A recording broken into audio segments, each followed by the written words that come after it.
हरि ओम।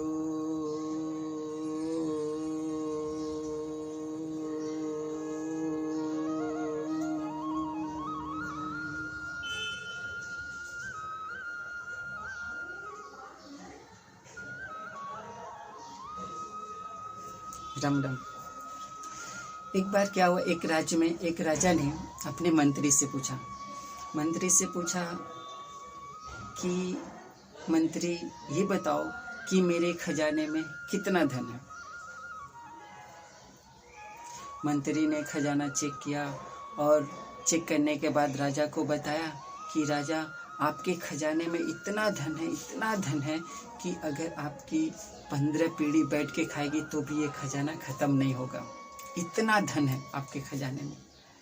राजा बोला, बस खाली 15 पीढ़ी ही बैठ के खाएगी, मेरे 18 पीढ़ी, 20 पीढ़ी, 25 पीढ़ी का क्या होगा।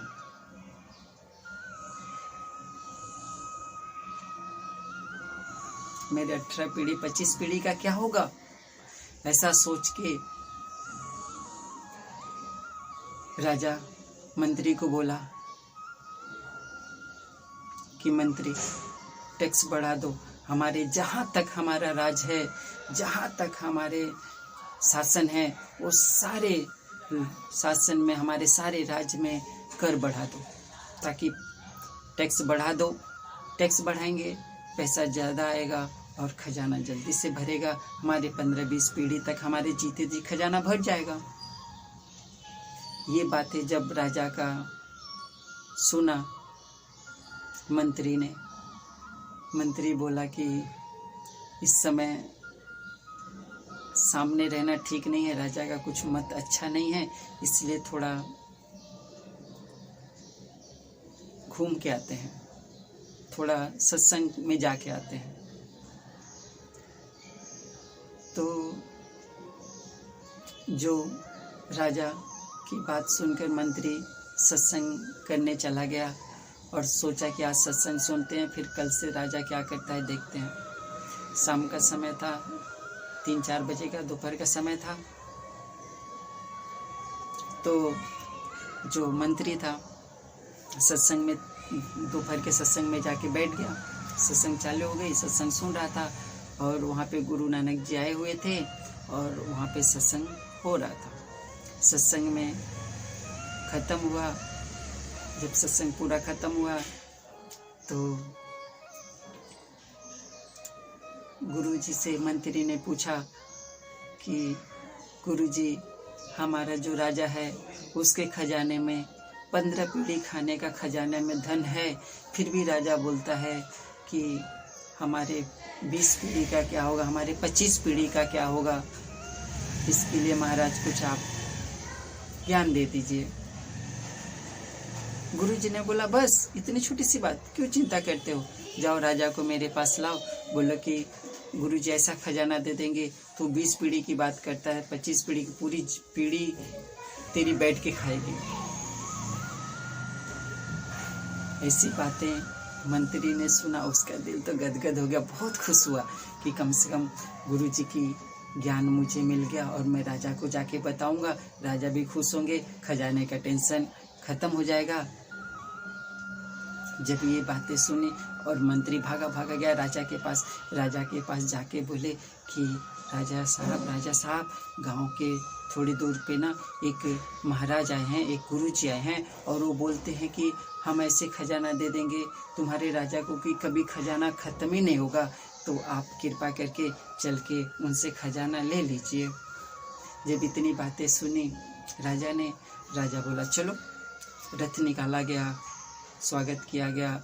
उस पे मंत्री को राजा बोला कि चलो हम संत से मिलने जा रहे हैं, थोड़ा कुछ ले लो खाने पीने की चीज़ें, अभी तो हमें खजाना भरने वाला भी है, हमें बहुत कुछ मिलने वाला भी क्या है, तो ले लो।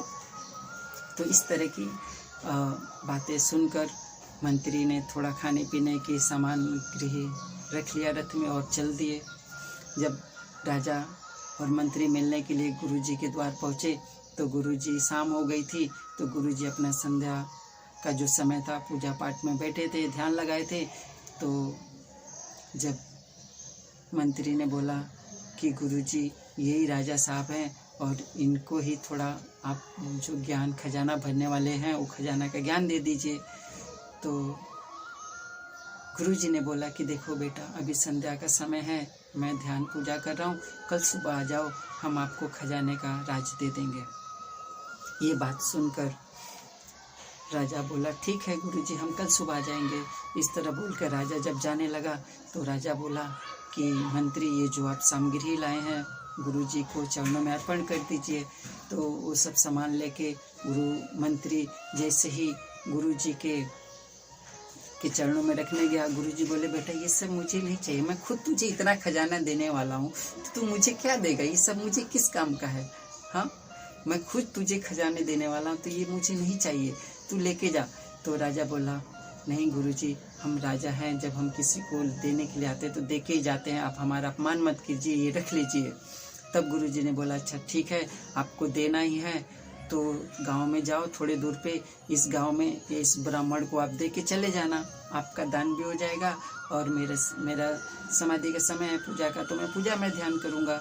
इस तरह राजा उस गांव में गया और उस गांव में उस ब्राह्मण के घर गया और उस ब्राह्मण को बोला कि ये थोड़ा खाने पीने की सामग्री है, आप रख लीजिए और हम चलते हैं। जब वो ब्राह्मण घर से कुटिया से बाहर आके देखता है कि अरे हमारे द्वार पे राजा साहब पधारे हैं, वो तो होश हवासी हो गया, क्या गलती हो गई महाराज, क्या ऐसा हो गया कि हमारी ये हाल, हमारे द्वार पे आप पधारे, आपने हुक्म किया होता, आप हमें बुलाए होते, हम आपके द्वार पे आ जाते।